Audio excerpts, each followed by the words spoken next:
नमस्ते सर, मेरा नाम हर्ष है। मेरे एक दोस्त को अभी कुछ दिन पहले ही निम्हांस में एडमिट किया है। डॉक्टर्स ने बताया कि उसे स्किज़ोफ्रेनिया नामक बीमारी है। उससे जुड़े मैं आपसे कुछ सवाल पूछना चाहता हूँ, क्या मैं वो सवाल आपसे पूछ सकता हूँ? डेफिनेटली। मेरा नाम डॉक्टर विजय है। मैं साइकियाट्री डिपार्टमेंट में एसोसिएट प्रोफेसर से जैसे काम करता हूँ। ठीक है, स्किज़ोफ्रेनिया के बारे में आपके जो भी डाउट्स हैं आप पूछ सकते हैं। सर, ये बीमारी आखिर है क्या? स्किज़ोफ्रेनिया एक गंभीर बट उसको जांच करने वाली मतलब ट्रीटमेंट करने वाली एक बीमारी है। ठीक है, एक ब्रेन की बीमारी है। जब भी किसी को भी स्किज़ोफ्रेनिया नाम की बीमारी आता है, उनके सोच विचार में कुछ बदलाव आता है। उनके बिहेवियर जो रोज़ जैसे वो बिहेव करते थे दूसरों से अपने आप से, उसमें कुछ बदलाव आता है। उनकी काम करने के तरीके में कुछ बदलाव आता है। ठीक है, ये सारे एक हमारा ब्रेन के अंदर कुछ बदलाव, बीमारी केमिकल्स में कुछ बदलाव होने के कारण से ये सारे हमें जो उनमें दिखाई देते हैं ना, उनके सोचने का, उनके बिहेव करने का तरीके में बहुत बदलाव जो होता है, उसको स्किज़ोफ्रेनिया नाम के एक नाम की बीमारी से माना जाता है। लार्जली जब भी ये बीमारी होता है ना, एक सिंगल सेंटेंस में बोलना है तो उन जिनको बीमारी होता है उनको रियलिटी के साथ टच में रहने का चांस कम रहता है। वो अपने ही कुछ दुनिया में रहते हैं। वो जो जैसे सोचते हैं, जैसे बातचीत करते हैं, वो सारे हमें बहुत अलग लगता है उनको। जब ये नॉर्मल रहते थे और जब बीमार होते हैं, उस दोनों तरफ को आपने कंपेयर किया तो अभी उनका सोच विचार और बिहेवियर बहुत अलग रहता है। और वो सारे बिहेवियर हम जैसे दूसरों के बहुत सारे दूसरे लोगों के साथ कंपेयर करते हैं तो ये बंदा रियलिटी के साथ शायद टच में नहीं है, ऐसे लगता है। सर, इस बीमारी के लक्षण क्या होते हैं? इस बीमारी में बहुत सारे लक्षण होते हैं। ठीक है, इसको हम 3-4 तरीके में क्लासिफाई करते हैं। एक तो पॉजिटिव सिम्टम्स बोलते हैं, इंग्लिश में, हिंदी में शायद धनात्मक लक्षण ऐसे कुछ बोलते हैं। पॉजिटिव सिम्टम्स मतलब ये इनको जो लक्षण रहते हैं ना, वो नॉर्मल आदमी नहीं रहता है, लेकिन इन लोगों में रहता है। मतलब मान लो अभी आप मुझे कुछ पूछ रहे हैं, मुझे वो सुनाई दे रहा है, मैं आपको जवाब दे रहा हूँ। हमारा हियरिंग का फंक्शन वैसे ही है। जब भी कुछ आवाज़ आता है तब हमें वो आवाज़ सुनाई देता है, उसको हम रिप्ले करते हैं। लेकिन स्किज़ोफ्रेनिया में इससे भी ज़्यादा फंक्शनिंग हो जाता है। मतलब इसके एक्सपेक्टेड से ज़्यादा काम करना, मतलब आसपास में कोई भी आवाज़ नहीं है, कोई भी बात नहीं कर रहे, फिर भी उन लोगों को कुछ आवाज़ सुनाई देने जैसा होता है। ठीक है, आपने देखा होगा, बहुत आपके फ्रेंड को भी शायद हुआ था या दूसरे लोगों को भी होता है। वो लोग ना अपने आप में बात करते रहते हैं। हमें लगता है कि वो किसी से बात कर रहे हैं। हम जब भी देखते हैं ये क्यों ऐसे कर रहे हैं, ऐसे विचार हमारा मन में आता है। लेकिन वो सच में यह होता है कि आसपास कोई भी आवाज़ नहीं है, कोई भी बात नहीं कर रहे है, तो भी उन लोगों को कोई आवाज़ आता रहता है और ये मानते हैं कि वो सच में कोई आदमी बात कर रहे हैं, इसलिए उनको वो जवाब देने के लिए कोशिश करते रहते हैं। तब हमको लगता है ये अपने आप में बात कर रहा है। ये तो सुनने के बारे में। ऐसे कुछ लोगों में कोई भी नहीं है, फिर भी उन लोगों को दिखाई देना शुरू हो जाता है। नॉर्मली हमें कुछ दिखाई देना है तो कोई सामान होना चाहिए, बट इन लोगों में कुछ ऐसे कोई सामान नहीं है, कोई आदमी नहीं है, तो भी उन लोगों को आदमी दिखाई देना शुरू हो जाता है। ऐसे ही कोई भी टेस्ट कोई कुछ खाया नहीं है, कुछ मुंह के अंदर कुछ भी नहीं है, फिर भी कुछ टेस्ट के सेंसेशन होना, कोई भी स्मेल नहीं है तो भी कोई स्मेल आना, कोई आसपास कोई आदमी आपका आके हमें टच नहीं किया है, कोई ऑब्जेक्ट आके हमें टच नहीं किया तो भी ये टच के सेंसेशन होना। ऐसा ये 5 सेंसस होता है ना, पंचेंद्रिय बोलते हैं ना। इन सारे सेंस ऑर्गन्स में कोई भी स्टिमुलेशन नहीं है तो भी उनको सेंसेशन होना शुरू होता है। उसको हमने टेक्निकली हैलुसिनेशंस कहते हैं। जैसे हैलुसिनेशन के जैसा और एक चीज़ होता है इन लोगों में, हम इसको डेल्यूशन कहते हैं। डेल्यूशन का मतलब उनका अपना कुछ बिलीफ्स रहता है, सोच विचार रहता है जो गलत है, फिर भी उन लोगों को वो सच लगता है। ठीक है। कॉमनली क्या होता है कि जब भी स्किज़ोफ्रेनिया बीमारी आता है, वो लोग कहना शुरू कर लेते हैं कि आसपास के लोग मेरे बारे में बात कर रहे हैं, या आसपास के कोई लोग या फैमिली मेम्बर्स के लोग मुझे मारना चाहते हैं, ठीक है। उन लोगों का ना वो जो भी सोच वो कहते हैं, जो भी थॉट्स उनका रहता है, उसमें बहुत ज़्यादा कन्विक्शन रहता है, बहुत स्ट्रांगली बिलीव करते हैं। फैमिली के लोग, फ्रेंड्स के लोग उनको एविडेंस बता देते हैं, देखो ऐसे नहीं है, कोई भी आपके बारे में बात नहीं कर रहे, कोई आपके बारे में बात करके हंस नहीं रहे, ऐसे कहते हैं, या कोई आके आपको कुछ नुकसान नहीं करेगा, ऐसे रीअश्योर करने के लिए कोशिश करते हैं। उसके बावजूद भी वो लोग अपने वो बिलीफ में बहुत स्ट्रांगली बिलीव करते हैं। वो मानते हैं नहीं आप लोग गलत हैं, सच में कुछ ना कुछ ऐसे हो रहा है। ये सारे चीज़ ना ये हम इसको फॉल्स बिलीफ्स कहते हैं, मतलब उसका कुछ रियलिटी में कोई एविडेंस नहीं है। और उनका सोशल या कल्चरल बैकग्राउंड को देख के वो जो पेशेंट रहता है, उनका फैमिली को रहता है, उनके बैकग्राउंड में कोई भी लोग ऐसे मानते नहीं है, ऐसे बिलीफ्स दूसरे लोगों में नहीं है, बस सिर्फ पेशेंट के मन में ऐसे बिलीव्स होते हैं। इन दोनों को डेल्यूशंस और मैंने जो पहले बताया था ना हैलुसिनेशंस, इनको हमने पॉजिटिव सिम्टम्स कहते हैं। मतलब नॉर्मली लोगों में ये नहीं रहता है, जब भी बीमारी आता है इट्स एन एड ऑन, मतलब ये पॉजिटिव एडिशनल लक्षण है, ऐसे पॉजिटिव सिम्टम्स कहते हैं। ऐसे ही दूसरा सेट ऑफ सिम्टम्स, दूसरा लक्षण होता है स्किज़ोफ्रेनिया में, नेगेटिव सिम्टम्स बोलते हैं। मतलब जब भी ये नॉर्मल आम जिंदगी में ये सारे लक्षण नॉर्मल इंडिविजुअल में रहना चाहिए, बट स्किज़ोफ्रेनिया में वो नहीं रहता है।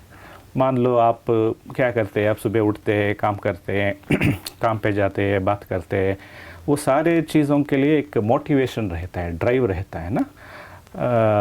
ये स्किज़ोफ्रेनिया जब भी शुरुआत होता है बहुत सारे लोगों में वो मोटिवेशन चला जाता है। देखो आपके जो आपने बोला था ना, वैसे आपके मरीज़ में भी जैसे ही वो स्किज़ोफ्रेनिया के सिम्टम शुरू हो गया, उसके मोटिवेशन लोगों से बातचीत करने में, फैमिली मेम्बर से बातचीत करने में, जॉब में जाने के लिए, वो सारा मोटिवेशन कम हो गया। नॉर्मली वो मोटिवेशन रहना चाहिए, इन लोगों में वो नेगेटिव हो गया है, इसलिए उसको नेगेटिव सिम्टम कहते हैं। ऐसे ही कोई भी कुछ इवेंट होता है अच्छा या बुरा, तो नॉर्मली बंदा उसको रिएक्ट करते हैं हम पॉजिटिवली या नेगेटिवली, या खुश हो जाते हैं, उदास हो जाते हैं, घबराहट होता है, या एंक्शियस हो जाते हैं, हैप्पी हो जाते हैं। जब भी ये बीमारी होता है ना, वैसे रिएक्ट करने का एबिलिटी भी कम हो जाता है, ठीक है। बहुत सारे लोग मरीज़ के रिश्तेदार आके बोलते हैं कि वो ये तो स्टोन के जैसे हो गया, मतलब या उसका फेस में कोई भी एक्सप्रेशन ही नहीं आ रहा है, ऐसे होते हैं। वो इसको डिक्रीज अफेक्टिव रिस्पॉन्स कहते हैं इंग्लिश में। वो सारे सेट ऑफ सिम्टम्स को हम नेगेटिव सिम्टम्स बोलते हैं। इसके अलावा भी और दो तीन तरीके के सिम्टम्स, एक थॉट डिसऑर्डर्स बोलते हैं। थॉट डिसऑर्डर्स मतलब ये हम जब भी बात करते हैं, हमारा एक सेंटेंस और दूसरे सेंटेंस के बीच में ना एक लॉजिकल कनेक्शन रहता है, इसके कारण से हम जो भी कहते हैं दूसरे लोगों को समझ में आता है। लेकिन जब भी ये स्किज़ोफ्रेनिया होता है, जब वैसे लॉजिकली हमारा सोच को कनेक्ट करना मुश्किल होता है, इसलिए वो जो भी कहते हैं ना, वो 5 मिनट तक 2 मिनट तक वो बात करने के बाद में भी वो क्या कहना शुरू किया और कहाँ एंड कर लिया, उन दोनों के बीच में कनेक्ट करना मुश्किल हो जाता है। जब भी वो बात करते हैं उसको समझने में फैमिली मेम्बर्स को या रिलेटिव्स को मुश्किल हो जाता है। ये सेट ऑफ सिम्टम्स को हमने इंग्लिश में थॉट डिसऑर्डर्स कहते हैं, ठीक है। सोच की जो भी दिक्कतें हैं थॉट डिसऑर्डर्स कहते हैं। ऐसे ही दूसरा एक सेट ऑफ सिम्टम्स होता है कॉग्निटिव सिम्टम्स बोलते हैं। कॉग्निटिव सिम्टम्स मतलब आपके फ्रेंड को 2 साल से स्किज़ोफ्रेनिया है, 2-3 साल से पहले इनका मेमोरी, ठीक है, और कंसंट्रेशन करने की क्षमता, ठीक है, और काम करने की एफिशिएंसी, वो सारे आप स्किज़ोफ्रेनिया से पहले और बाद में कंपेयर किया तो ये सारे डोमेन्स में, ये सारे चीज़ों में थोड़ा कमी हो जाता है। मेमोरी थोड़ा कम हो जाता है, कंसंट्रेशन करने का एबिलिटी कम हो जाता है, और एफिशिएंटली कोई भी काम को अपने आप करने का एफिशिएंसी कम हो जाता है। ये सारे सिम्टम्स को कॉग्निटिव सिम्टम्स कहते हैं। लार्जली स्किज़ोफ्रेनिया में ये 4 सिम्टम्स हैं, और भी बहुत सारे हैं, बट कॉमनली सीन ये 4 सिम्टम्स होते हैं: positive symptoms, negative symptoms, thought disorders और कॉग्निटिव सिम्टम्स। जैसा सर आपने बताया, मैंने भी नोटिस किया कि जब मैं उनसे वार्ड में मिलने गया तो इस तरह के कुछ लक्षण उनमें थे। पर मैंने ये भी नोटिस किया कि उस तरह के और भी मरीज़ उस वार्ड में एडमिट थे। सो ये बीमारी कितनी आम है?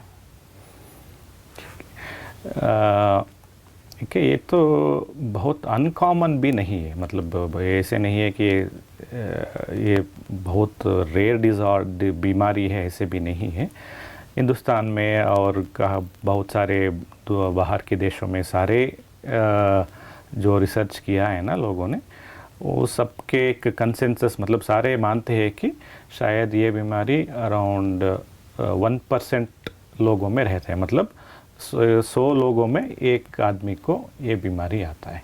ठीक है, अभी लोग मानते हैं कि अब 1% लोगों को स्किज़ोफ्रेनिया है। उसका मतलब हिंदुस्तान की इंडिया की पॉपुलेशन 140 करोड़ है, तो नियरली 1.4 करोड़ लोगों को अप्रॉक्सीमेटली स्किज़ोफ्रेनिया बीमारी है, ऐसे है। अगर ये बीमारी इतनी आम है सर, तो फिर क्या कारणों से लोगों को ये बीमारी होती है? देखो, ये बीमारी का एग्जैक्टली क्या कारण है आप पूछे तो मैं भी आपके जैसा ही भी हूँ, मतलब किसी को भी पता नहीं है एग्जैक्टली क्यों ये बीमारी होता है। ठीक है, बट हम आजकल समझ रहे ये क्यों होता है, ये दो तरह के होता है। मतलब शरीर में क्या बदलाव हो रहा है जिसकी कारण से ऐसे चीज़ें होता है, जो भी सिम्टम्स बोला वो एक समझना है। दूसरा, वो शरीर के अंदर वो चेंजेस क्यों होता है, वो दूसरा है। हमारा करंट अंडरस्टैंडिंग ये है, हमारा ब्रेन रहता है ना, ब्रेन में एक डोपामिन नाम का एक केमिकल रहता है। वो एक केमिकल ब्रेन में पर्टिकुलर एरिया में जब भी ये उसकी कंसंट्रेशन बढ़ जाता है, तब मैंने जो बोला पॉजिटिव सिम्टम्स, वो सारे लक्षण आता है। मतलब हेलुसिनेशंस, कोई भी नहीं है फिर भी आवाज़ सुनाई दे रहे है वैसे, या डिल्यूशन, मतलब लोग मेरे बारे में बात कर रहे हैं ऐसे बिलीव करना। ऐसे ही सेम केमिकल, डोपामिन नाम के केमिकल, दूसरा एक सर्क्यूट रहता है फ्रंटल लोब बोल के, उधर सर्क्यूट की जो एक जगह है, उधर जब भी उसका डोपामिन नाम का केमिकल का लेवल कम हो जाता है, तब नेगेटिव सिम्टम्स और कॉग्निटिव सिम्टम्स मैंने जो बोला वो सारे हो जाता है। लेकिन आदमी में ये डोपामिन एक केमिकल है जिसके बारे में बहुत सारे लोग कहते हैं कि स्किज़ोफ्रेनिया में this is the important chemical, but बहुत सारे ऐसे दूसरे केमिकल्स भी है, लाइक ग्लूटामेट नाम का और एक केमिकल है, उसमें भी स्किज़ोफ्रेनिया में उसमें भी कुछ बदलाव होता है। गाबा नाम की और एक केमिकल है, ऐसे बहुत सारे हैं। हमारा अंडरस्टैंडिंग अभी कुछ रीजनेबली कॉन्फिडेंस के साथ हम कहते हैं कि ये सारे केमिकल बदलाव हमारा जब भी स्किज़ोफ्रेनिया के पेशेंट के बीमारी ब्रेन में हो जाता है। लेकिन वो केमिकल चेंजेस क्यों होता है उसके बारे में डेफिनेटिवली यही कारण है ऐसे कहना मुश्किल है। बहुत सारे फैक्टर्स देखा गया है, लार्जली एक इम्पॉर्टेंट फैक्टर है जेनेटिक्स। जेनेटिक्स मतलब जीन्स, अनुवंशीयता बोलते हैं ना, वैसे जीन्स के कारण में है आ सकता है। जीन्स के कारण में आने का मतलब ये नहीं है कि मुझे स्किज़ोफ्रेनिया बीमारी है तो मेरे बच्चे को या डेफिनेटली आ जाएगा, ऐसे नहीं है। ये ऐसे है कि डायबिटीज़ की जैसा है, मतलब मुझे डायबिटीज़ है तो मेरे बच्चे को आने का चांस दूसरों के तुलना में ज़्यादा है। मतलब ऐसे नहीं है कि पक्का 100% इनको बीमारी आ जाएगा। ठीक है, इंग्लिश में ये सारे टेक्निकली इसको पॉलीजेनिक डिसऑर्डर ऐसे बोला जाता है। सो ऐसे जेनेटिक्स एक इम्पॉर्टेंट कारण है जिसकी मतलब फैमिली में किसी और को, दूसरों को, ठीक है, second degree third degree relatives को बीमारी है तो, या मेरे फादर को बीमारी है तो मुझे आने का चांस बढ़ जाता है। ठीक है, उसको जेनेटिक फैक्टर्स बोलते हैं। उसके अलावा भी बहुत सारे फैक्टर्स है, मतलब स्पेशली जब भी प्रेगनेंसी के टाइम में, मैं जिनको भी स्किज़ोफ्रेनिया होता है ना, उनके मदर जब प्रेग्नेंट हुई थी उस समय कोई इंसल्ट हुआ था, कोई बीमारी आया था। ठीक है, वो जब भी बच्चे पेट में रहता है ना, उस दौरान कुछ वायरल इन्फेक्शंस होने से, उस दौरान मदर की बीपी बढ़ने से, शुगर, डायबिटीज़, मदर को डायबिटीज़ हुआ तो, या बर्थ के टाइम में मदर को कुछ कॉम्प्लिकेशन हुआ, उसके कारण से बर्थ के समय में बच्चे की ब्रेन को थोड़ा इंजरी हुआ तो, बच्चों के वेट बहुत कम हुआ रहता है तो ये सारे फैक्टर्स ना, ये वन ऑफ दी वो इसको एक और एक कारण है, ये भी कंट्रीब्यूट करता है जेनेटिक्स के साथ। ऐसे ही और एक बार जब भी अर्ली डेवलपमेंट फेस में ब्रेन को इंजरी होता है तो रिस्क और भी बढ़ जाता है। ऐसे ही स्ट्रेस लेवल ज़्यादा होता है तो जब भी एडोलेसेंट के मतलब 15 साल 20 साल 25 साल के समय में स्ट्रेस बहुत बढ़ जाता है तो भी उससे भी स्किज़ोफ्रेनिया के डिजीज़ मतलब मैनिफेस्ट होने का चांस ज़्यादा होता है। ठीक है, सो लार्जली ये सारे फैक्टर्स है, मतलब जेनेटिक फैक्टर्स, डेवलपमेंट के समय में, फिर जब पेट में रहते हैं उस समय में कोई इंजरी बच्चे को होना, तीसरा स्ट्रेस लेवल ज़्यादा होना, चाइल्डहुड में एडोलेसेंस में ज़्यादा स्ट्रेस होता है तो भी स्किज़ोफ्रेनिया जैसे बीमारी आने का चांस ज़्यादा रहता है। ये कुछ कारण हैं, बट एग्जैक्टली क्यों आता है डेफिनेटिव आंसर अभी तक पता नहीं है। मेरा एक और सवाल था सर कि जो हम जैसे कि हम उनके दोस्त हैं और उनके परिवार वाले हैं, उनसे जिस तरह बातचीत करते हैं, बर्ताव करते हैं, क्या हमारे बातचीत करने के तरीका का भी इस बीमारी पे कुछ असर पड़ता है? डेफिनेटली असर पड़ता है, मतलब फैमिली और जो रिश्तेदार है वो उनके ट्रीटमेंट में बहुत इम्पॉर्टेंट रोल निभाते हैं। ऐसे नहीं है कि आप जैसे बात करते हैं, आपके इनके रिश्तेदार के फ्रेंड्स जैसे बात करते हैं उसके कारण से ही बीमारी आया है, ऐसे नहीं है। बीमारी मैंने जैसे बोला बहुत सारे फैक्टर्स के कारण से आता है, लेकिन बीमारी आने के बाद रिश्तेदार फ्रेंड्स उनके साथ कैसे इंटरेक्ट करना है वो बीमारी के कोर्स के ऊपर बहुत ज़्यादा असर करता है। मतलब फैमिली को कैसे रहना चाहिए कॉमनली सवाल है। ठीक है, मैंने जैसे बताया ये जब भी पॉजिटिव नेगेटिव सिम्टम्स ये सारे होता है ना, उसके कारण से ये जो स्किज़ोफ्रेनिया पेशेंट्स रहते हैं ना, उनका डे टू डे जो भी दैनिक काम रहता है ना वो उसको ठीक तरह से नहीं कर पाते। ठीक है, उनका मोटिवेशन नहीं रहता है तो उनका सेल्फ केयर अच्छा नहीं रहता है, वो ठीक तरह से नहाते नहीं है, अपने आप को ठीक नहीं रखते, या जो भी काम दिया तो भी उसको भी ठीक तरह से नहीं कर पाते। ये सारे फैमिली को बहुत ज़्यादा डिस्ट्रेसिंग रहता है। ठीक है, उस समय फैमिली उनको जो भी बताया वो किया नहीं है, ऐसे बहुत ज़्यादा क्रिटिसाइज़ करने से फ़ायदा नहीं होता है, बहुत ज़्यादा क्रिटिकल नहीं होना चाहिए। दूसरा, उनकी जो भी वो लिमिटेशंस है ना उसके वो इशू को लेके बहुत ज़्यादा गुस्सा भी नहीं करना चाहिए, हॉस्टिलिटी कहते हैं इंग्लिश में। ठीक है, बहुत ज़्यादा क्रिटिसाइज़ नहीं करना चाहिए, बहुत ज़्यादा हॉस्टाइल होना नहीं होना चाहिए, अग्रेसिव होना नहीं चाहिए, तुमको ये बताया था ये नहीं किया है वो नहीं किया है। ऐसे बार बार ऐसे करने से ना स्किज़ोफ्रेनिया पेशेंट्स को जो भी सिम्टम्स जो भी बताया मैंने वो सिम्टम्स बढ़ने का चांस ज़्यादा रहता है। ये सारी चीज़ों से ना उनका स्ट्रेस लेवल थोड़ा बढ़ने का चांस रहता है। जब भी स्ट्रेस रहता है सिम्टम्स बढ़ने का चांस भी ज़्यादा होता है।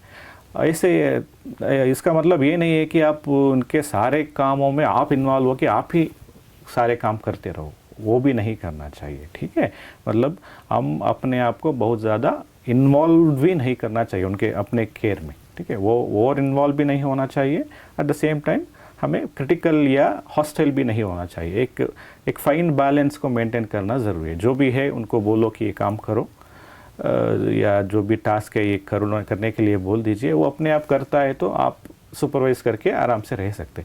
इन केस वो आपके एक्सपेक्टेशन के जैसे नहीं कर पाता है, जो भी आपकी एक्सपेक्टेशन था, उसको ग्रेजुअली गाइड करके सजेस्ट किया तो बेहतर है। कभी कभी मुझे और उनके परिवार वालों को भी ऐसे मन में ख्याल आते हैं कि हो सकता है बीमारी नहीं, वो जानबूझकर ऐसा कर रहे हैं। क्या ऐसा हो सकता है कि उन्हें मालूम है कि वो बीमार है? देखो ये बहुत सारे लोग ये डाउट्स के साथ हमारे पास आते हैं, लेकिन ये ऐसे नहीं है कि वो जानबूझकर कर रहे हैं। ठीक है, क्योंकि हमारा मन में एक सोच है, जिसको भी बीमारी होता है ना वो अपने आप जाके इलाज करवा लेता है, लेकिन इसको बीमारी है तो ये नहीं जा रहा है, वो मैं पूछ भी नहीं रहा कि डॉक्टर के पास लेके जाओ, इसका मतलब ये है कि ये जानबूझ के ही कर रहा है। इसे सोच विचार रहता है बहुत सारे लोग, क्योंकि हम इसको ना फिज़िकल डिसऑर्डर्स के साथ कंपेयर करना शुरू करते हैं। मान लो किसी को बीपी की परेशानी है, आपने जाके बोला कि आपको बीपी की परेशानी है, टेस्ट करके दिखा दिया, तो वो अपने आप जाके डॉक्टर के पास जाके ट्रीटमेंट करवा देगा। लेकिन ये बीमारी में मेजर प्रॉब्लम ये है कि जो भी बीमारी रहता है, जो भी बीमारी के लक्षण रहते हैं ना, वो उनको समझ में नहीं आता है। जैसे मैंने बोला पहले ही, जब भी उनको आवाज़ आना शुरू होता है, मान लो को आसपास कोई भी नहीं है फिर भी आवाज़ आ रहा है, इसको समझ में नहीं आएगा कि आसपास कोई भी नहीं है फिर भी आवाज़ आ रही है। उसको लगेगा कि वो एक आवाज़ देने वाला एक एंटिटी है, एक आदमी है, ठीक है, वो सच में हो रहा है, ये बीमारी नहीं है, वो सच में हो रहा है। इसके कारण से उनको अपने जो भी दिक्कत रहते हैं ना, उनको समझने की एबिलिटी नहीं रहता है। इसको हमने इंग्लिश में इनसाइट कहते हैं, मतलब उनके अपने बीमारी के बारे में इनसाइट नहीं रहता है, उनके अपने बीमारी के बारे में उनको ही जानकारी नहीं रहता है। उनको आप बहुत सारे फैमिली लोग आ जाओ उसको ट्रीटमेंट करा देते, ऐसे बोले तो बोलते नहीं मैं नहीं आऊँगा, मैं तो बिल्कुल ठीक हूँ, मुझे क्यों भी ट्रीटमेंट चाहिए, ऐसे बोलते हैं। सो वो बीमारी के लक्षण ही है कि उनको अपने बीमारी के बारे में जानकारी नहीं रहता है, ठीक है। उसके कारण से हमें लगता है ये जानबूझ के कर रहा है, ये कर रहा है, वो कर रहा है, वैसे नहीं है। वो बीमारी में ही उनको वो बीमारी है ऐसे अंडरस्टैंडिंग नहीं रहता है, इसलिए उनको वो ऐसे हरकतें होता रहता है, ठीक है। फिर स्किज़ोफ्रेनिया बीमारी का इलाज क्या है?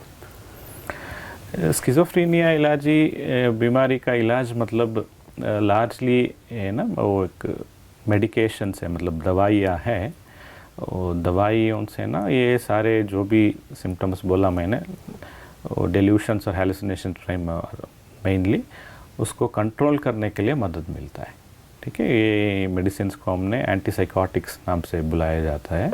एंटीसाइकोटिक्स जब भी दवाएं देते हैं तो वो जाके ना ब्रेन में जो भी मैंने बोला डोपामिन या दूसरे केमिकल्स में कुछ बदलाव जो रहता है उसको वो ठीक कर लेता है। उसके कारण से इनका जो भी पहले लक्षण होते थे कि आसपास के लोग मेरे बारे में बात कर रहे हैं, कुछ ये कर रहे हैं, वो कर रहे, ऐसे फॉल्स बिलीफ्स जो रहते हैं वो कंट्रोल में आना शुरू हो जाता है। उनको जो भी हेलुसिनेशंस होता रहता है वो कंट्रोल में आना शुरू हो जाता है। ये दवाइयों से बीमारी को कंट्रोल करने के लिए हो सकता है, ठीक है। नियरली 70% लोगों में जब वो जल्दी आ जाते हैं ट्रीटमेंट को, मतलब विद इन फ्यू मंथ्स या फ्यू डेज़ के बीमारी शुरू होने के बाद विद इन फ्यू महीने में या अगला कुछ दिनों में आ जाते हैं, तो ये दवाई देने से नियरली 70% लोगों में अच्छा इम्प्रूवमेंट होने का चांस रहता है, ठीक है। दवाई के अलावा भी आजकल दूसरे तरह के ट्रीटमेंट्स हैं, ठीक है। मतलब आपने सुना होगा वो शॉक ट्रीटमेंट कहते हैं, इलेक्ट्रोकन्वल्सिव थेरेपी कहते हैं, वो उस तरह की ट्रीटमेंट है। उसके अलावा RTMS TDCS मतलब ट्रांसक्रैनियल मैग्नेटिक स्टिमुलेशन नाम के और एक शॉक थेरेपी की तरह ही और एक ट्रीटमेंट है। TDCS मतलब ट्रांसक्रैनियल डायरेक्ट करंट स्टिमुलेशन बोलते हैं। ये RTMS TDCS ये सारे भी न्यूली फाउंड आउट, मतलब रिसेंटली आए हुए हैं न्यूरोमॉड्यूलेशन टेक्निक्स बोलते हैं। मतलब ब्रेन को वो इलेक्ट्रिकल करंट या मैग्नेटिक स्टिमुलस को यूज़ करके जो एरिया में ब्रेन में परेशानी रहता है ना, उधर जितना हो सकता है उतना करेक्ट करने के लिए वैसे ट्रीटमेंट्स है, ठीक है। TDCS RTMS उसके अलावा दवाइयाँ और न्यूरोमॉड्यूलेशन ट्रीटमेंट के अलावा भी ये काउंसलिंग का काफ़ी रोल है। मतलब काउंसलिंग मतलब फैमिली को एजुकेट करना, इनका जो भी स्ट्रेस रहता है वो स्ट्रेस कम करने के लिए क्या काउंसलिंग चाहिए वो काउंसलिंग करना, उससे भी काफ़ी मदद मिलता है। वैसे ही योगा थेरेपी है ना, योगा थेरेपी से भी बहुत सारे लोगों को ये ओवरऑल इम्प्रूवमेंट को अच्छा करने के लिए, मतलब कंप्लीट इम्प्रूवमेंट लाने के लिए ऐसे कॉम्प्लीमेंट्री ट्रीटमेंट योगा भी कर सकते हैं, ठीक है। और एक बार जब उनकी तबीयत ठीक हो जाती है तो क्या हम दवाइयाँ बंद कर सकते हैं उसके बाद? ये ऐसे नहीं करना चाहिए, ठीक है। बहुत सारे लोगों में ना, स्पेशली जो मरीज़ जल्दी आ जाते हैं ट्रीटमेंट के लिए, दवाई दिया तो 4 या 6 हफ्ते के अंदर ऑलमोस्ट पहले नॉर्मल हो जाते हैं, ठीक है। बहुत सारे फैमिलीज़ क्या करते हैं, जैसे ऐसे इम्प्रूवमेंट हो जाता है तो अपने आप दवाई बंद कर लेते हैं। ऐसे बंद करने का रिस्क है कि आप ऐसे बंद किया तो नियरली 80 से 90% लोग नेक्स्ट 2 या 5 साल में फिर से सिम्टम्स के साथ आ जाएंगे, ठीक है। इसलिए अपने आप दवाई बंद नहीं करना चाहिए। जो पहले जब मरीज़ आते हैं ना तब थोड़ा ज़्यादा डोज हम वो दवाई का थोड़ा ज़्यादा डोज देते हैं, बाद में धीरे धीरे कम करने का प्लान डॉक्टर करते हैं। उनके हर एक मरीज़ में दवाई बंद कर सकते हैं या नहीं बंद कर सकते इसे स्पेसिफिकली कहना मुश्किल है। वो डिपेंड होता है कि कुछ मरीज़ में हम एक बार स्टॉप करके चांस ले सकते हैं, कुछ मरीज़ में नहीं स्टॉप करना है, वो सारे डिसीजन ना डॉक्टर लेंगे, ठीक है। तो मेरा रिक्वेस्ट है कि आप और आप उनके फ्रेंड के फैमिली को भी बता दीजिए कि ये दवाई अपने आप ना बंद करें। जब ये बेहतर होने के बाद आप जैसे ही आपके डॉक्टर सजेस्ट करेंगे वैसे प्लीज़ दवाई का डोज और जितना दिन देना है वो सारे डॉक्टर्स के एडवाइस के हिसाब से कर लीजिए। सर, जैसा आपने बताया कि इस बीमारी में बहुत सारे लक्षण आते हैं, तो क्या इन लक्षणों के कारण उनके जो सामाजिक और व्यावसायिक जीवन में भी कुछ तकलीफ़ें आ सकती है, और अगर आती है तो हम किस तरह से उन्हें निपट सकते हैं? देखो, उनका मैंने जैसे ही बोला पहले कि उनकी ये सारे लक्षण के कारण से उनकी सोशल लाइफ में और उनकी प्रोफेशनल लाइफ, ऑक्यूपेशनल लाइफ के जो काम करते हैं उसमें भी काफ़ी दिक्कतें आते हैं। इनको काफ़ी समय उनके कलीग्स या फ्रेंड्स बोलते हैं कि हम क्या बोल रहे हैं उनको समझ नहीं पा रहे हैं, हम कुछ बोलते हैं थोड़ा कंफ्यूज लगता है, समझ में नहीं आ रहा है, ऐसे मुश्किलें होता है। और स्किज़ोफ्रेनिया में कुछ ऐसे भी लोग हैं जिन अबाउट 20 to 30% लोग हैं जिनमें हम ट्रीटमेंट देने के बाद में भी काफ़ी सारे सिम्टम्स कंट्रोल में भी नहीं आ सकते हैं, ठीक है। और इसलिए जो बचा हुआ सिम्टम्स है उसके लिए काउंसलिंग से काफ़ी फ़ायदा होता है। उसके अलावा भी बहुत सारे रिहैबिलिटेटिव सर्विसेज अवेलेबल है, ठीक है। सो रिहैबिलिटेटिव सर्विसेज के लिए इसके लिए कुछ अच्छा खासा एक रिहैबिलिटेशन फैसिलिटी में जाके उनकी उधर रेगुलर कंसल्टेशन लेने से ना जो कुछ इम्प्रूवमेंट, जो भी बचा हुआ सिम्टम्स है उसमें कुछ इम्प्रूवमेंट लाने के लिए अच्छा हो सकता है। वो रिहैबिलिटेशन में लार्जली उनकी कैसे, उनकी क्या ऑक्यूपेशन ये कर सकता है, क्या काम कर सकता है, उसके स्किल्स को कैसे बढ़ाना चाहिए, इसका स्ट्रेस टॉलरेंस, स्ट्रेस होता है तो भी अपने आप को ये कैसे संभालना चाहिए उसको सिखाना, और उनकी एक्टिविटी को, डेली एक्टिविटी को मच मोर स्ट्रक्चर्ड करना, ये सारे चीज़ ना रिहैबिलिटेशन सर्विसेज में जाने से काफ़ी फ़ायदा होता है। हमारा निमैंस में भी रिहैबिलिटेशन सर्विस है, आप उधर भी, हम आपको उधर भी रेफ़र करेंगे, आप जाके उनसे मिल सकते हैं, ठीक है। और इस बीमारी के साथ, जो स्किज़ोफ्रेनिया बीमारी है, क्या इसके साथ अन्य शारीरिक बीमारियां भी जुड़ी हुई है? हाँ, ये बहुत सारी इम्पॉर्टेंट चीज़ है। जो 2-3 कारणों से ये स्किज़ोफ्रेनिया बीमारी की मरीज़ रहता है ना, उनको दूसरे फिज़िकल डिज़ॉर्डर्स, मतलब शारीरिक दूसरे बीमारी ज़्यादा होने का चांस रहता है। एक तो आपने देखा होगा जैसे ही नेगेटिव सिम्टम्स होते हैं ना वो सारे बहुत इनएक्टिव हो जाते हैं। जैसे इनएक्टिविटी बढ़ता है बहुत बीपी, शुगर, ये सारी परेशानियाँ आना शुरू हो जाता है। दूसरा, हमने जो दवाई देते हैं वो एंटीसाइकोटिक्स कहते हैं ना, कुछ दवाइयों के साथ शुगर लेवल्स बढ़ना, कोलेस्ट्रॉल लेवल्स बढ़ना और बीपी बढ़ने का चांस भी रहता है, वो भी एक कारण। तीसरा, वो जेनेटिकली भी ऐसे रहता है कि उन लोगों में स्पेशली ये भी शुगर और डायबिटीज़ की परेशानियाँ ज़्यादा रहने का चांस रहता है। ये 2-3 कारणों से ये मरीज़ों में नॉर्मल पॉपुलेशन के साथ, नॉर्मल लोगों के साथ कंपेयर किया तो फिज़िकल बीमारियाँ, शारीरिक बीमारियों का भी चांस ज़्यादा रहता है। आप स्टैटिस्टिक्स के हिसाब से जाते हैं तो आप नॉर्मल लोगों के साथ कंपेयर किया तो स्किज़ोफ्रेनिया लोगों की लाइफ स्पैन ना 20 साल कम है, ऑलमोस्ट 20 ईयर्स पहले ही डेथ होने का चांस रहता है। क्योंकि ये जो भी शारीरिक बीमारियां रहते हैं ना उनको ठीक तरह से जाके हमें आइडेंटिफाई करके उनको इलाज करवाना ज़रूरी है। फैमिली को थोड़ा ज़्यादा विजिलेंट रह के उनके शारीरिक बीमारी के भी रेगुलरली स्क्रीनिंग कराना चाहिए। एटलीस्ट 1 साल में एक बार शुगर, बीपी और कोलेस्ट्रॉल के लिए चेक करवाना चाहिए। और जैसे ही कुछ बीमारी है उनको जाके इलाज करवाए तो काफ़ी अच्छा होगा।